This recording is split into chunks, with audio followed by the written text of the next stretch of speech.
Let's watch this guy park this big boxy MPV. Such skill, such precision.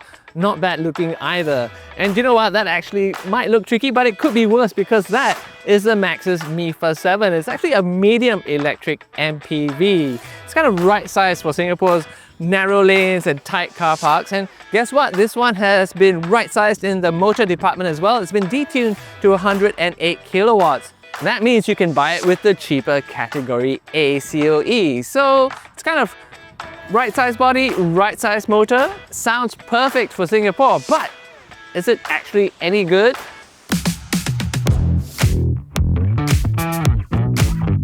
Well, we're gonna find out today. We're gonna take a closer look at the outside, show you the inside, and then we'll take it for a drive to see if this ticks all the boxes if you want something electric, category A, endowed with 7 seats, and something that comes with sliding doors. So is this a good looking car? Well, I guess you could call it reasonably inoffensive. Okay, I mean, it is very boxy, but it is kind of angular and chiseled as well. And I guess reasonably futuristic. I mean, you can tell it is an electric car because of this clean surface over here, and it's quite minimalist. Okay, there is no light bar joining these two daytime running lights, but you do have, well, these light clusters down here, so looks very, very modern. And I guess, I don't know, if Tesla did an electric MPV, it might look something like this. But let's be honest guys, this car was not made to be pretty, it was made to be spacious. It is a big box on wheels, although, you know what, it actually isn't all that bulky. It is just over 4.9 meters long and just under 1.9 meters wide. It is roughly the same footprint as, say, a Mercedes E-Class, so if you think you can handle that, you should be able to handle this. So the dimension that matters most here is the height for all that boxiness, and it's just that much below 1.76 meters. So tall enough to create lots of room inside, but not so tall that it's going to bump its head on the ceiling of some multi-story car parks. And oh, check it out, they've concealed this rail here very nicely, and that is there because of one very useful feature: sliding doors. Welcome on board. And one of this car's quiet superpowers is that it has actually quite a low floor, and that lets me kind of just slide myself into the car. I didn't have to climb into it. And of course, having a low floor means more space above me as well. And speaking of space, if I want a bit more, I could kind of adjust this over here at the expense of the guy behind me. And in terms of sort of basic accommodation, I am pretty well catered to. I mean, I have a sunshade if I'm finding it a little bit too sunny today. Unlikely though, because I do have my nice aircon vents over here, and so does the guy behind me. And with those, I have my own aircon controls. A couple of USB-C charging ports for long journeys, and cup holders over here. Let me show you where I can put this if I don't want to see it. Nice little drawer over here. But that is it. I mean, in terms of luxuries, well, I am missing things like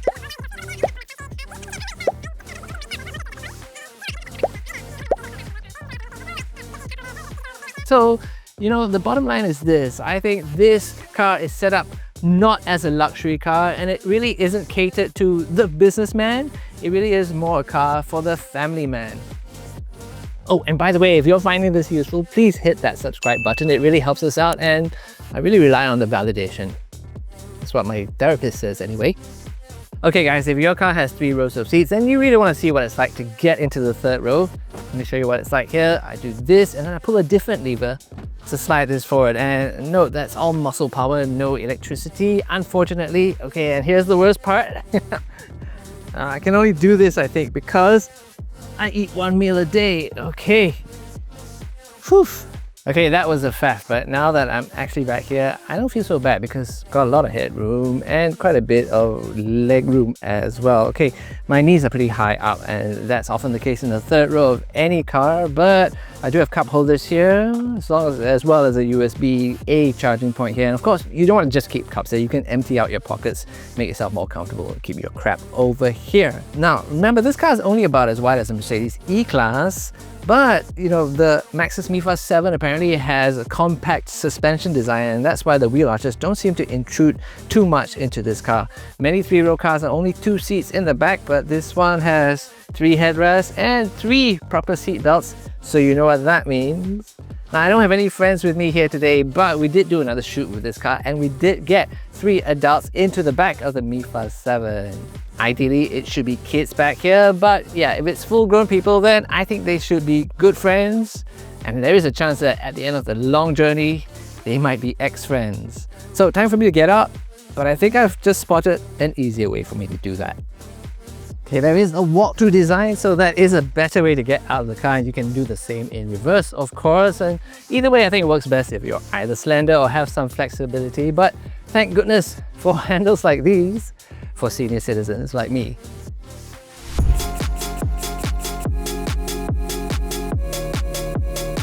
Boy, I'm glad to be up here where it feels properly spacious. And in terms of the early impressions, the driving position seems to be a little bit, well, I feel like I'm driving a car, but it's a little bit more SUV-like. I'm slightly elevated compared to being inside a sedan. And my view of the road is actually pretty good. I mean, you can see pretty far and there's a lot of glass area, so seeing out of this car is not a problem.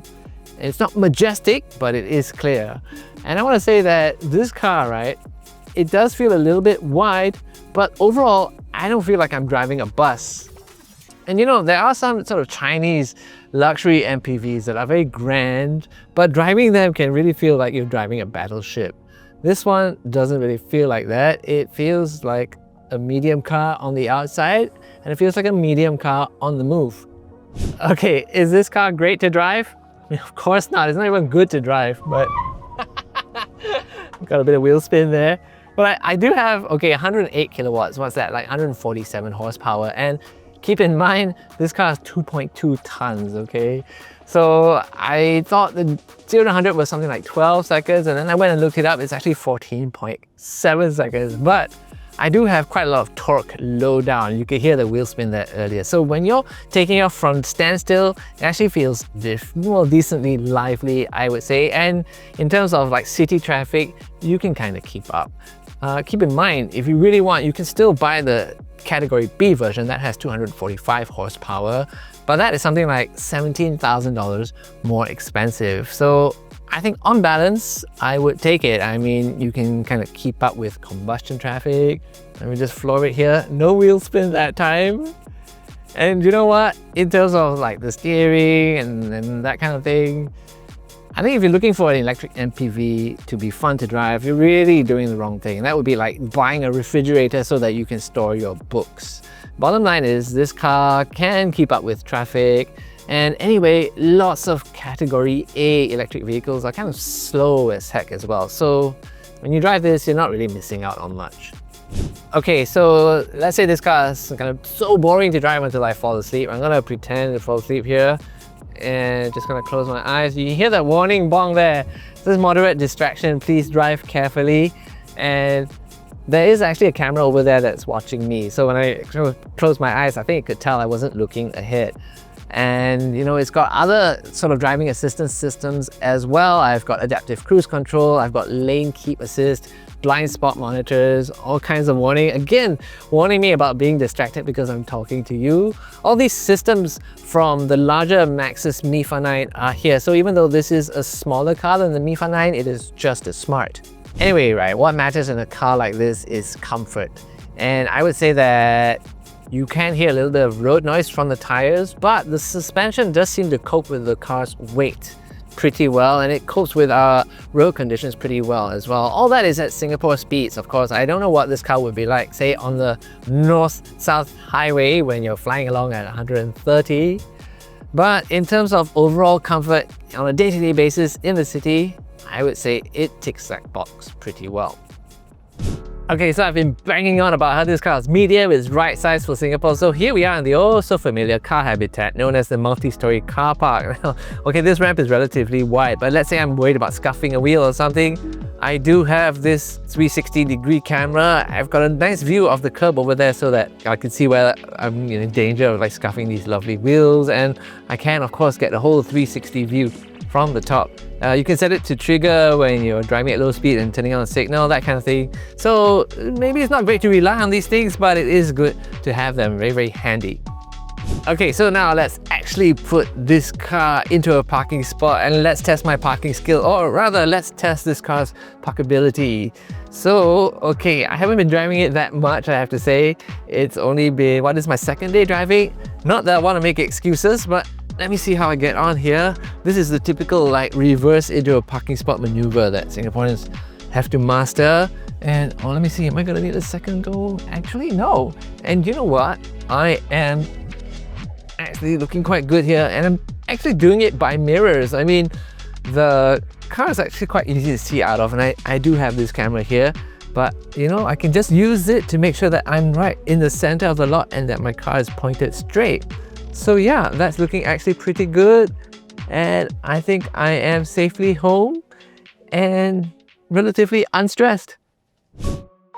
While we're talking about parking, I feel like I should point out that the charging port is near the front of the car where the driver's door is. And I'm guessing some charging cables are going to have to stretch uncomfortably to reach it if you reverse into a parking spot, and some may not reach it at all. So if you walk down the car park and you see a Mifa 7's backside facing out, well, now you know why. And if you're driving one yourself, you're gonna have to polish your head-in parking skills from time to time.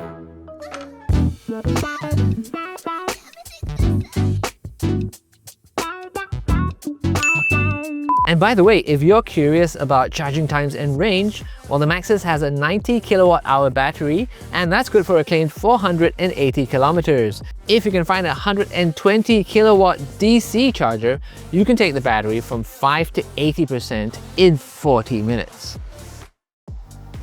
Okay guys, while I'm here, let me give you a quick tour of the front. Now, my fingernails, I'm actually quite happy because the materials are actually quite nice. All over, they actually feel quite soft, and they're easy on the eye as well. I mean, you've got this sort of, I don't know, brown gray color here. It's very nice and muted, and it sets off this chrome here very, very nicely. So aesthetically, I'm very happy. Even the steering wheel is nice. It's 2 spokes. We've got a bit of contrast stitching.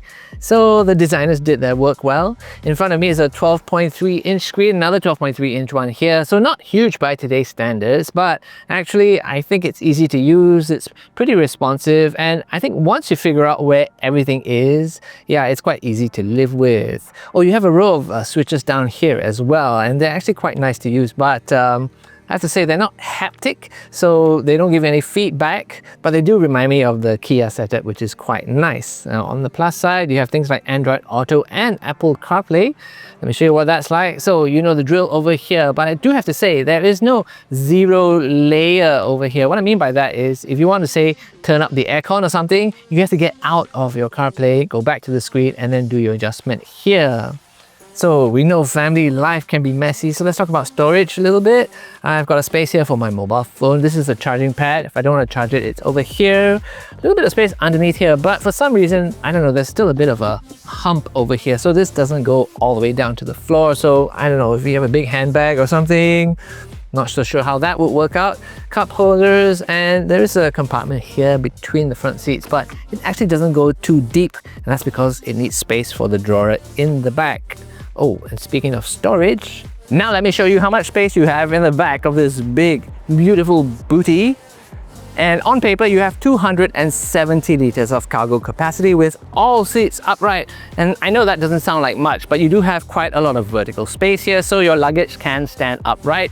If you have people to carry but can't quite close the tailgate, you can, of course, make these a little bit more vertical, and that should create a little bit more extra space. If you need even more space than that, but people are not a priority, you can, of course, fold them down. And notice that is the boot that you get when you have 2 rows up and 4 seats.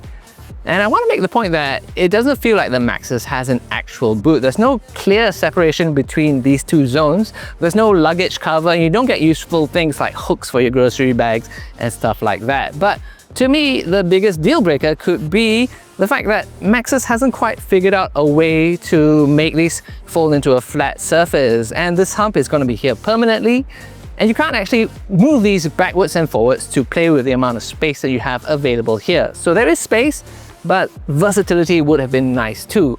So my advice to you is, if you are considering this car and you're coming down to the showroom for a test drive, you should bring along your favorite pieces of luggage or whatever it is you want to carry around and try it out for yourself. Oh, and in case you were wondering, there is no frunk. So let's summarize here. The Maxus Mifa 7 isn't fun to drive, but it is easy to drive. And you know how some machines are kind of charismatic and cool? Well, what we have here instead is a car that meets a very well-defined set of characteristics. It is fully electric, it is an MPV, it does have 7 seats, it does have sliding doors, and it is in category A. And as far as I know, it is the only car in Singapore right now that meets all those criteria. So I think what we have here is a car that does everything it says on the box. And in this case, it is the box too. And the sun is nice and high in the sky to roast my scalp where there's not so much hair. The worst song in the world.